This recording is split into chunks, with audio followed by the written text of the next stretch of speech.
Have you ever thought about how powerful your voice can be? I mean, really powerful. Powerful enough to change the world. Today, I want to share a story that proves just that. It asks the story of a young girl who loved books more than anything and who refused to be silenced even when her life was on the line. This is the story of Malala Yousafzai, the girl who spoke for the silent. Our story begins in the beautiful Swat Valley of Pakistan, a place of lush green hills and flowing rivers. This is where Malala grew up. From a very young age, she was different. While other children might have been playing hide-and-seek in the streets, Malala was often found with her nose in a book. Her school bag was her most prized possession. She dreamed big dreams of becoming a doctor, of learning everything the world had to offer. Her father, a teacher and an activist himself, nurtured this love for knowledge. To him, education wasn't just for his sons, it was for his daughter too. Malala's school was her sanctuary, a place where her curiosity could run free. But a dark shadow began to creep over her beloved valley. A militant group, the Taliban, started to gain power. They brought with them a harsh and fearful ideology. They declared that music was forbidden, that women shouldn't go to the market, and most devastatingly, that girls should not go to school. They believed education was a right reserved only for boys. Suddenly, the simple act of walking to school became an act of defiance. Fear spread like a virus.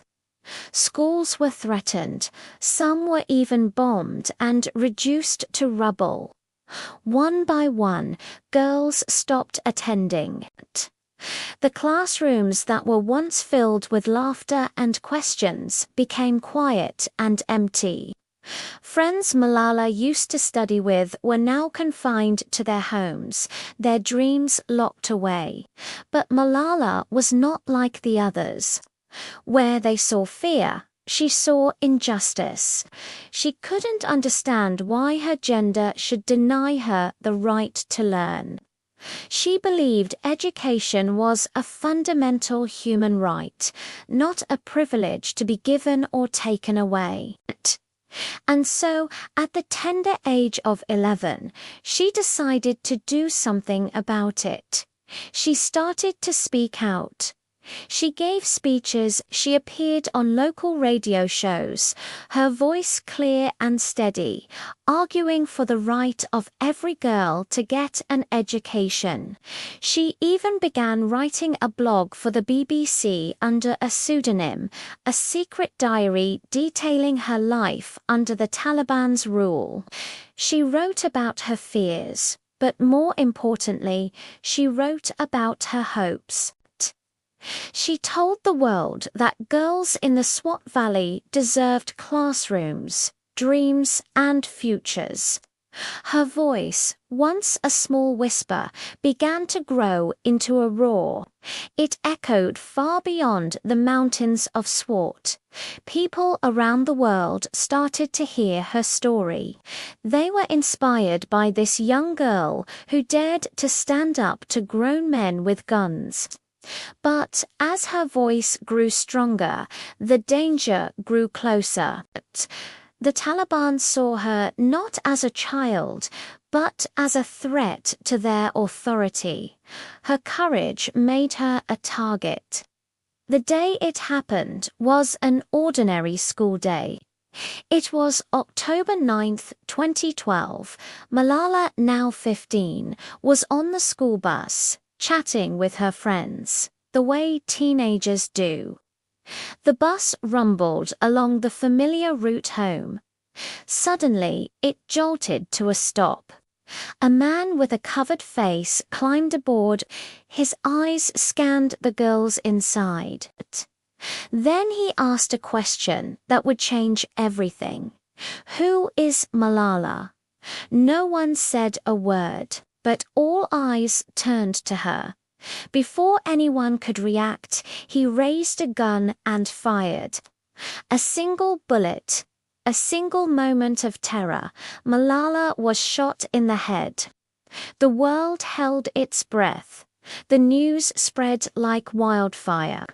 A girl had been shot simply for wanting to go to school. The attack was meant to silence her, to extinguish the flame of her courage. But it did the exact opposite. Instead of silencing one voice, it awakened millions. Protests erupted across Pakistan and around the world. People held signs that read, "I am Malala." Her fight became everyone's fight. Miraculously, Malala survived. She was flown to the United Kingdom for intensive medical care. The road to recovery was long and difficult. She had to relearn how to walk and talk. The bullet had tried to take her voice, but it couldn't take her spirit.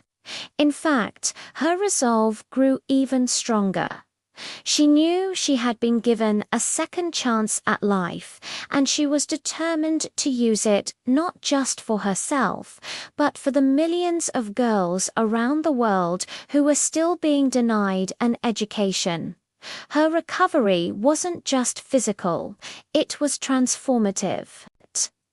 The girl from the Swat Valley was now a global symbol of peaceful protest. She co-authored a book, I Am Malala, sharing her story with the world. On her 16th birthday, she didn't have a party. Instead, she stood before the United Nations and delivered a powerful speech. She told a room full of world leaders, one child, one teacher, one book, and one pen can change the world. Her voice, once targeted for elimination, now echoed in one of the most important halls in the world.